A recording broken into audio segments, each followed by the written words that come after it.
Olha, hoje eu vou bater um papo com o candidato Tarcísio Mota, do PSOL. A nossa conversa terá uma duração de 20 minutos. Boa tarde, candidato. Muito obrigado pela sua presença aqui. Boa tarde, Tim. Boa tarde a todos aqueles que assistem seu programa. Para mim é um prazer poder estar aqui expondo nossas ideias. Tarcísio, eu tirei aquela história de sabatina, aquele peso, né? Eu acho que um bate-papo é muito mais importante para a gente trocar ideias, né? Para que eu possa aprender, para que a nossa população, nossa audiência possa aprender também com as propostas e que nós possamos cobrar, né, de quem, porventura, venha ganhar essas eleições. Eu fico muito feliz com a sua presença aqui. Você é um político já bastante conhecido do Rio de Janeiro. Mesmo assim, para todos eu dei 2 minutos para se apresentar. Os 2 minutos já começam a contar o seu tempo. Você usa o seu tempo da forma que você quiser, tá bom? Olha, muito obrigado mais uma vez por poder estar aqui. Eu sou o Tarcísio Mota, sou professor. Sou professor a minha vida inteira, quase 30 anos de sala de aula e acredito muito na educação como uma forma de transformação da nossa sociedade. Eu acredito que o Rio de Janeiro merece mais, o Rio de Janeiro pode muito mais. E exatamente por isso sou o candidato a prefeito nesse momento. Nós vivemos numa cidade cara, violenta, desigual, que precisa enfrentar esses desafios. De um lado, com uma revolução urbana, que garanta casa para quem precisa, que garanta tarifa zero para que o transporte não pese no bolso do trabalhador, que garanta, que enfrente a fome. Nós temos hoje 500 mil pessoas, 500 mil de pessoas passando fome na cidade do Rio de Janeiro, e que a gente tenha a educação como coração da transformação da nossa cidade. E mais uma coisa, Timo, muito importante, que a gente possa preparar a cidade para os eventos climáticos extremos. O clima já mudou, a gente vai ter chuvas fortes, vai ter ondas de calor como essa que a gente está vivendo, e a cidade não está preparada. Isso é para salvar a vida dos cariocas, salvar a vida das famílias cariocas. É absolutamente importante que a gente aposte no enfrentamento à desigualdade, na educação e na adaptação da cidade do enfrentamento à mudança do clima. São esses 3 dos vários pilares que a gente tem apresentado à cidade do Rio de Janeiro, para dizer que a cidade do Rio de Janeiro não está apenas na continuidade da ganância como proposta, né, de solução, porque não vai solucionar os problemas que eles mesmos criaram, nem no ódio, na violência e na mentira. É preciso fazer rapidamente romper com o marco de poder, com as máfias e com aqueles que governam o Rio de Janeiro há tanto tempo e que eles não vão trazer as soluções para os problemas que a gente vive. Tarcísio, como é que começa com isso tudo? As propostas são muito boas. Né? Na verdade, quem olha de fora fala, isso daí é tudo que a gente precisa. Mas para colocar isso em prática é muito difícil. Sim. Como é que começa? Começa rompendo com as máfias e com quem tem o marco de poder. Hoje nós temos lá os 2 candidatos que figuram à frente das pesquisas, as pesquisas que não pegam a realidade nas ruas. O que acontece? De um lado nós temos um cara que está querendo ser prefeito pela 4ª vez. Sempre teve com todo mundo que está na mesma panelinha, das mesmas máfias, nos mesmos secretariados, das mesmas pessoas. Do outro lado, um candidato que se apresenta como uma novidade, mas está com Eduardo Cunha, com Garotinho, com Crivella, até com a família Brazão, que era secretário do País até anteontem. O atual vice-prefeito é candidato a vereador na chapa do Ramagem. Portanto, a primeira coisa, Tino, é preciso romper politicamente com as máfias e com esse grupo de poder que na cidade do Rio de Janeiro mantém a situação como está. A saída é política. E politicamente nós precisamos romper com este marco de poder. Só para a gente ter ideia, os 2 últimos governos, o Crivella e o Paes, tiveram o mesmo líder de governo, o Jairinho, que hoje inclusive está preso, suspeito de matar uma criança.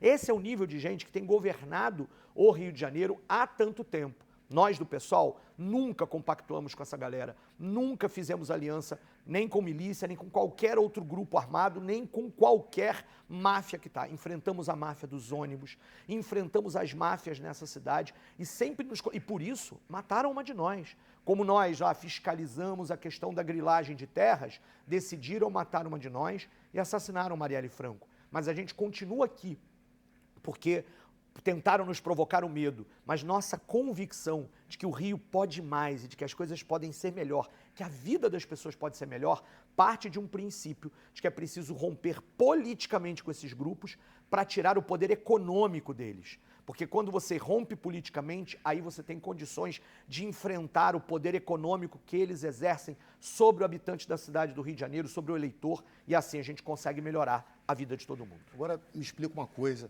me ensina. Né? Você está se candidatando a um cargo executivo. Sim, Né? No executivo você depende do legislativo. sim.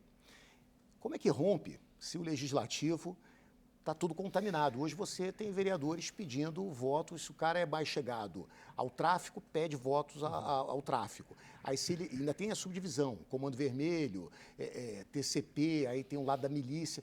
Como é que você rompe com os caras que estão lá? Eu fui vereador por 6 anos, tive uma excelente relação com a grande maioria dos vereadores. E quero te dizer, Tino, a grande maioria da Câmara de Vereadores não é vinculada aos bandidos, ao crime desta forma, não. Claramente dizendo, muitas vezes o vereador está preocupado com o seu território, está preocupado com conseguir garantir uma melhoria para o território, para o morador do seu bairro. Com esses, há diálogo, porque o vereador vai saber quando a gente botar a clínica da família para funcionar, quando a gente botar a escola para funcionar, quando a gente for fazer obra para poder melhorar a zeladoria da cidade, esse vereador gosta quando isso acontece. E esse é o diálogo que nós vamos ter com a Câmara de Vereadores. Mas tem uma coisa a mais.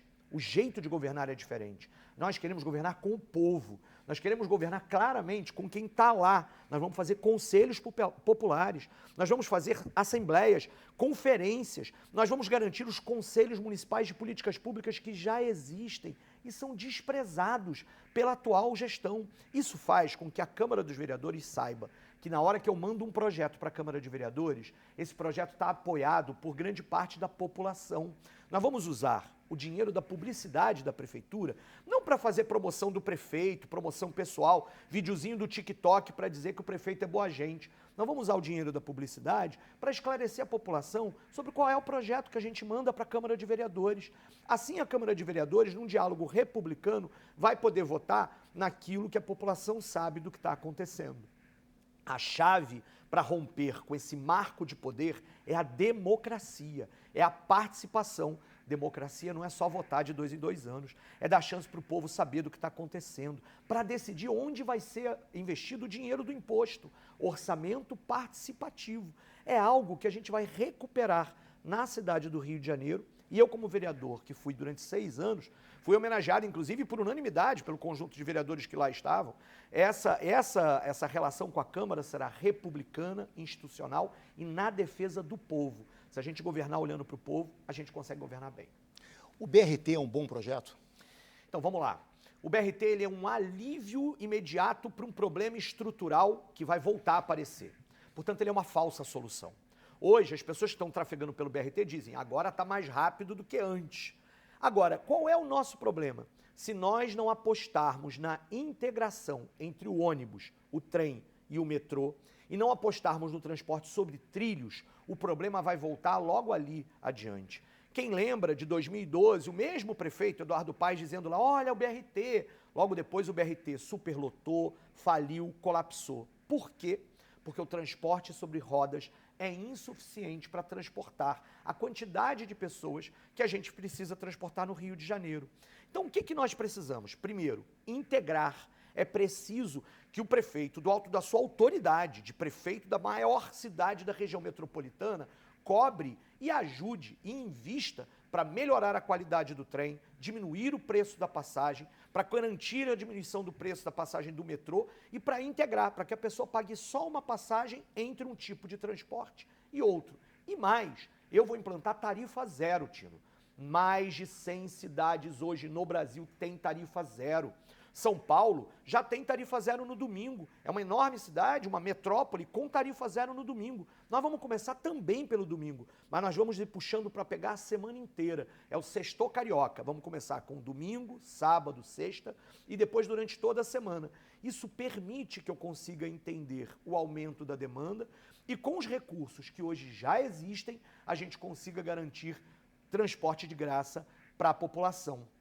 É preciso que as pessoas saibam que essa é uma razão fundamental para a desigualdade que a gente tem na nossa cidade. Quando eu faço com que o trabalhador deixe de gastar o dinheiro com a passagem, esse trabalhador vai gastar no comércio, trabalhador vai gastar na cultura, e ao gastar e ao consumir, o imposto volta para a prefeitura e torna melhor a vida de todo mundo.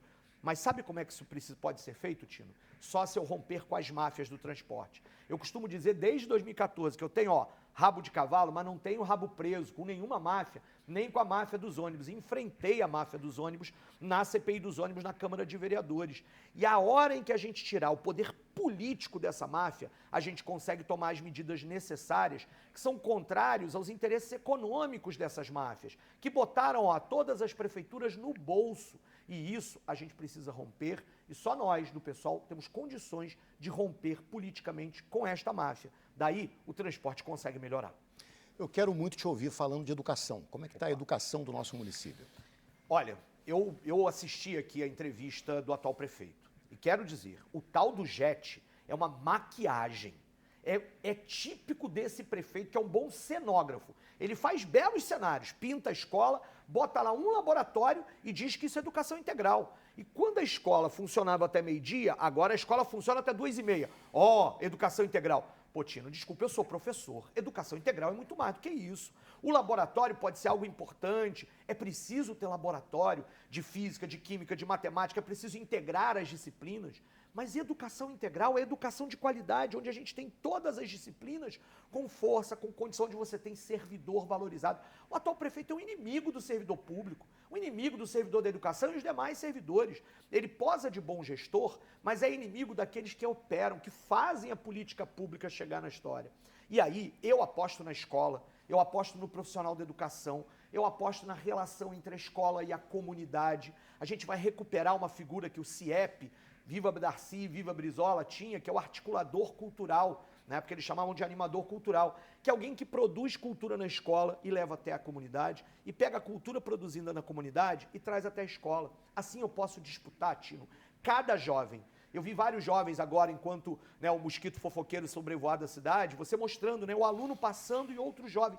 Como é que eu faço para aquele aluno da escola não se tornar depois aquele outro jovem? Eu preciso disputá-lo. E eu vou disputá-lo com educação, cultura e emprego. É aí que eu disputo. Ninguém entra para o crime porque quer, porque sonhou, porque lhe faltaram oportunidades e lhe faltaram os valores de comunidade, de sociedade, de apreço à vida que a gente faz na escola para acontecer. Então a escola, ela é decisiva, não é só para ocupar o tempo. Enquanto a gente achar que a escola só serve para ocupar o tempo da nossa criança, jovem e adulto, a gente vai continuar errando. A escola é o lugar que, com qualidade, eu disputo os valores, eu disputo o coração de cada jovem. E, ao mesmo tempo, se eu não tiver isso articulado com cultura e com emprego, aí eu perco esse jovem. E eu quero disputar cada vida nessa cidade, cada família nessa cidade. E a educação é a chave para isso. Só que a educação não basta pintar a escola e botar um laboratório. É preciso fazer com que a escola produza sobre si mesma, a escola, um conhecimento. Como é a comunidade que eu estou? Como é que eu ajudo essa comunidade a sair dos obstáculos que ela tem? Como é que eu faço? E a escola demande ao poder público o que precisa para ser feito. Pode ser um laboratório, pode ser uma biblioteca, pode ser um agente de apoio à educação especial, porque tem crianças incluídas lá, pode ser um intérprete de Libras, pode ser uma quadra coberta para eu apostar no esporte, pode ser um projeto para a Paralimpíada. Você já imaginou? O Brasil, viu como o Brasil arrebentou na Paralimpíada? Imagina se você tem isso, inclusive, como um espaço nas escolas. A escola pode muito. Paulo Freire dizia que a escola sozinha não muda o mundo, mas a escola muda as pessoas e as pessoas mudam o mundo. E é esse chave, a escola precisa mudar as pessoas. Eu quero disputar cada criança, cada jovem através da educação. Cara, eu faço o maior esforço para não concordar com nenhum candidato. Com todos os candidatos, eu travo meu pescoço e fico quietinho. Mas eu não tenho como negar que, sim, eu também acho isso. Sim. Que a saída para todos os problemas que nós vivemos, inclusive para a violência, está na educação. Você tem que investir na escola, uma coisa que você falou aí, que eu concordo plenamente, a escola tem que disputar com o tráfico, tem que disputar com o crime, com o jovem, a criança, tem que ser atraente. Bom, partindo disso, eu fui da educação para entrar agora na segurança. Sim. Eu me incomodo muito quando vejo a boca de fumo ao lado da escola, quando vejo o bandido escondendo armas, escondendo drogas dentro das escolas. Como é que a prefeitura pode melhorar essa situação? E se pode, você pretende armar a guarda municipal? Vou chegar na guarda, mas primeiro eu quero dizer uma coisa. O prefeito pode muito. O prefeito não é, e não será, e não deve ser comandante das polícias. Mas o prefeito, ele é o coordenador no território da questão de um plano municipal de segurança, um plano municipal de redução da violência. Essa não é uma invenção do meu programa de governo. Essa é uma determinação legal, Tino. O SUSP, Sistema Único de Segurança Pública, determina que nós tínhamos até setembro de 2023 para ter um plano na cidade do Rio de Janeiro. Um plano que diria algo que você estava falando agora com o telespectador. Quais são as zonas da cidade onde nós temos maiores problemas de roubo de cargas e roubo de carros? Quais são? Onde é que esses índices estão subindo? O que a gente faz para evitar que esses índices continuem subindo ou que reduzam esses índices? Nós temos que ter mais policiamento, mais fiscalização, mais inteligência. Quem é que tem responsabilidade sobre isso? Parte é a Polícia Rodoviária Federal, parte é a Polícia Federal, parte é a Polícia Civil que faz as investigações, parte é o policiamento ostensivo, que é a Polícia Militar, parte é a prevenção da Prefeitura. E com este plano, cada gestor, o presidente da República, seu Ministério da Justiça, o governador, o prefeito, tem que cumprir com as suas funções. Ou a gente age de forma integrada, ou não adianta. O Paes joga a culpa para o Castro. O Ramagem diz que ele agora vai ser xerife. Os dois estão errados. O que você precisa é coordenar, planejar, orientar, ter informação. Violência é um problema multidimensional. São vários os fatores, vários. O fator econômico, o fator social, o fator político. Portanto, se nós não atingirmos isso sobre todo o processo de uma forma integral, planejada, a partir de um plano em que todo mundo vai participar, em que você, Tino, vai poder participar e dar as suas opiniões, e quem está em casa vai poder participar, não só opiniões, mas discutir as tarefas. E vai poder cobrar ao prefeito, ao governador, ao presidente da República, se não estiverem cumprindo com suas funções. Mas o Rio de Janeiro não tem. O prefeito editou um decreto esse ano, porque sabia que ia ser perguntado sobre isso nas eleições, um decreto que diz as diretrizes do plano que vai ter sei lá quando, enquanto o plano tinha que existir desde setembro de 2023. Nós já temos a lei do SUSP. Quando você fala de saúde, eu vi você entrevistando os outros candidatos, a saúde é responsabilidade de quem? De todo mundo. A segurança é responsabilidade de quem? De todo mundo. Assim como a gente tem o SUS, a gente tem um SUSP. Só que o SUSP não existe na cidade do Rio de Janeiro e a culpa é do atual prefeito. Aqui eu quero dizer, ele mente para as pessoas dizendo que não tem nada para fazer na segurança pública ou que a única coisa que ele tem para fazer na segurança pública é iluminação e tal. Nós dizíamos há 10, 20 anos atrás que iluminação era importante para a segurança pública e mas o que a gente precisa é conhecer a cidade. Não dá para a gente conviver com a seguinte situação. Copacabana, o índice de homicídios é 2,7 para cada 100 mil habitantes. Realengo, na Zona Oeste, é 22 mortos por cada 100 mil habitantes. É 10 vezes maior. O que isso tem que nos dizer? Qual é a política? Qual é a forma? É porque em Copacabana os serviços públicos, a presença do Estado estão lá, e aí o índice de homicídio é menor. Em Realengo não está. Qual é a presença do Estado que tem que ter em Realengo? É isso que o plano tem que responder, junto com todos nós, e o prefeito, o governador e o presidente tem que se adequar ao plano que é feito aqui. Planejamento, garantia de direitos, esse é o caminho. A cidade vai ser mais livre e melhor para todo mundo. Mas, Tarcísio, agora em um minuto. Claro. O Estado também não pode estar presente, porque o bandido vai responder com barricadas e com tiros. E aí como é que faz? Primeiro a gente tem que sufocar a renda do crime.